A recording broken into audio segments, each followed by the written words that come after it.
Online ladies undergarment बेचने वाली company Zivame की वेबसाइट हैक कर 15 लाख हिंदू महिलाओं का पर्सनल डाटा चुरा लिया गया। और जिसने चुराया वो कोई मुसलमान नहीं है, होता तो बहुत बहस हो रही होती। उसमें उनके मोबाइल नंबर, उनके पते, जन्म तिथि, ईमेल आईडी, अंडरगारमेंट की साइज तक शामिल थी। ये डाटा केवल जयपुर, जोधपुर या राजस्थान की महिलाओं तक का नहीं, लेकिन देश भर की महिलाओं का है। सोचिए, देश भर की 15 लाख महिलाओं के डाटा। इस वारदात को जो अंजाम दिया है वो उदयपुर का एक युवक है, संजय सोनी। खुद को परम राष्ट्रवादी बताता है। उसकी वेबसाइट पर भी आप देखिए, उसका जो पेज है उस पर भी देखें तो ऐसे राष्ट्रवादी लोग काम करेंगे ही, कर रहे हैं। उन्हें डाटा चुराया और फिर कंपनी को डाटा वापस देने के एवज में पैसे के लिए ब्लैकमेल भी करने लगा। ये खबर आज की मीडिया से अभी फ़िलहाल उतनी हाईलाइट नहीं हो रही। खैर, चौंकाने वाली बात यह है, हैकर ने खुद को इन डाटा के स्क्रीनशॉट ट्विटर पर डाले और दावा किया कि ये किसी भारतीय हिंदू महिलाओं का डाटा चुराकर मुस्लिम देश को बेच दिए गए हैं। ट्विटर में हैकर ने हिंदू महिलाओं को सतर्क रहने की नसीहत दी और वो कहते कोई सियाना है, फिर कुछ ना कुछ तो गलती कर जाता है। भाई साहब भी कर गए 2 गलतियां। और इसका सुराग जैसे ही राजस्थान के स्पेशल ऑपरेशन ग्रुप को मिला, उसने हैकर को दबोच लिया। खुद को सोशल मीडिया पर राष्ट्रवादी छवि बनाने वाला संजय सोनी डाटा चुराता था, कंपनियों को ब्लैकमेल कर क्रिप्टो करेंसी में पैसे वसूलता था।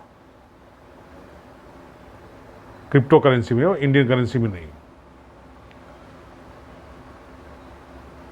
उसने जो मैसेज डाले उसके स्क्रीनशॉट अभी आपको दिखाई पड़ेंगे, ट्विटर के स्क्रीनशॉट भी। तो अब समझिए कि अगर ये आदमी कोई अकबर, मोहम्मद, फलाना ढिमाका होता तो अब तक तो लव जिहाद को लेकर देश भर में हंगामा हो चुका होता। लेकिन इस समय सब मौन है। जैसे जंतर मंतर बैठी महिला पहलवानों को लेकर बेटी पढ़ाओ बेटी बचाओ का नारा देने वाले लोग गहन मौन की मुद्रा में हैं, ठीक यही इस मामले में भी हो रहा है। तो जब इन साहब ने संबंधित कंपनी को पैसे मांगे तो उन्होंने इसकी शिकायत भी धीरे से कर दी और पुलिस इनके पीछे पड़ गई। आज भाई साहब को उठा लिया गया है।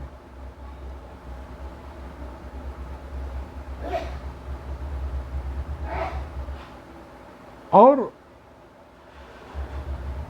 ये कंपनी जो है, हर जो महिला इसकी ग्राहक है उसको एक,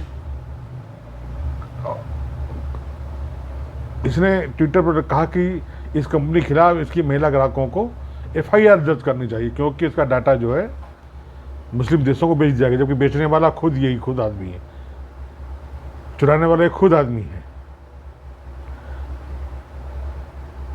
एक तरीके से देखा जाए तो हिंदू मुस्लिम करने की कोशिश खुद कर रहे थे। क्योंकि अरब देशों में बेचा गया डाटा तो जाहिर है मुस्लिम कॉन्सेप्ट आएगा ही, मुस्लिम वाला एक विषय बनेगा। अंडरगारमेंट बनाने वाली कंपनी को संबोधित करते हुए लिखा कि आपने 15 लाख लड़कियों की डाटा के साथ समझौता किया है, जिसमें उनके नाम, मोबाइल नंबर, प्रोफेशन, पता और उनके ऑनलाइन ऑर्डर की डिटेल शामिल है। ये सभी डिटेल पहले ही मुसलमानों को साझा कर दी गई हैं। क्या आप चाहते हैं कि आपके असुरक्षित सर्वर के कारण हिंदू लड़कियां प्रभावित हों? मेरे सभी वकील दोस्त इस कंपनी पर मुकदमे करें। इसने हिंदू लड़कियों के निजी डाटा को से कंप्रोमाइज़ किया है। सबूत के तौर पर कुछ सैंपल यहाँ पर पोस्ट कर रहा हूँ। ये इसने पहला ट्वीट किया था। फिर उसने दूसरा ट्वीट किया, उसमें लिखते हैं, प्रिय महिलाओं, आपका डाटा सुरक्षित नहीं है क्योंकि पहले ही मुस्लिम डोमिनेंट ग्रुप्स में सर्कुलेट हो गया है। इस कंपनी की प्रत्येक लेडी यूजर को इस पर एफआईआर दर्ज करनी चाहिए। मतलब ये ऐसा करके दबाव बनाना चाहता था कंपनी पर कि उसको पैसा मिले। इसके अलावा बाकी सभी डिटेल्स दिल्ली में कपिल मिश्रा को भी शेयर कर दी गई हैं। कपिल मिश्रा कौन है? वही शाहीन बाग में बहुत चिल्ला रहे थे, मारेंगे, ये करेंगे, वो करेंगे, सभी लड़कियां सुरक्षित रहें।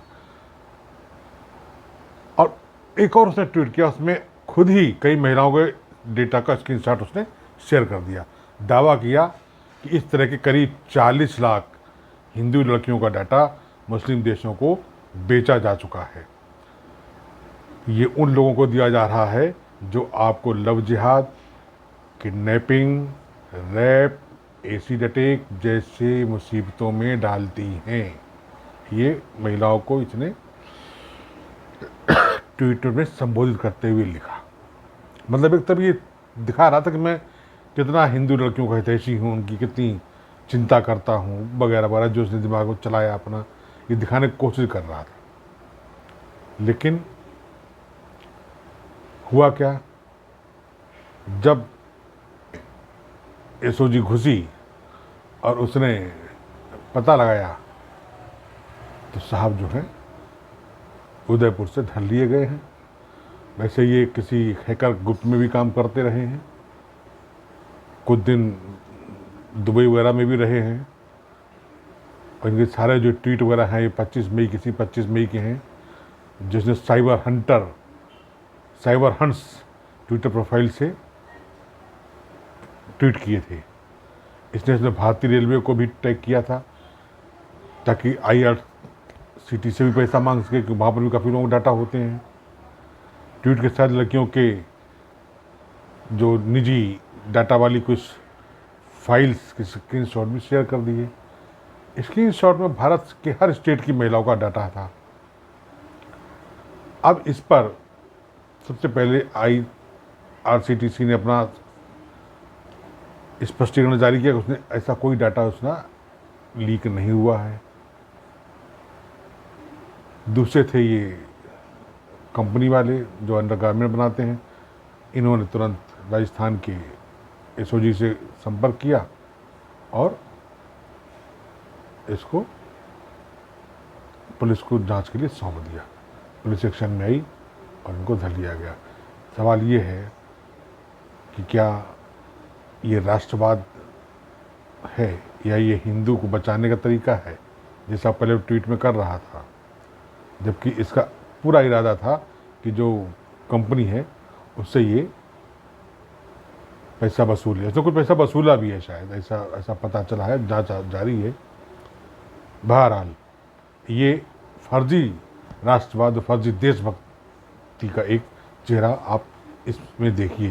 ये जो शख्स है यही संजय सोनी है जो मैंने पहले आपको दिखाया। धन्यवाद।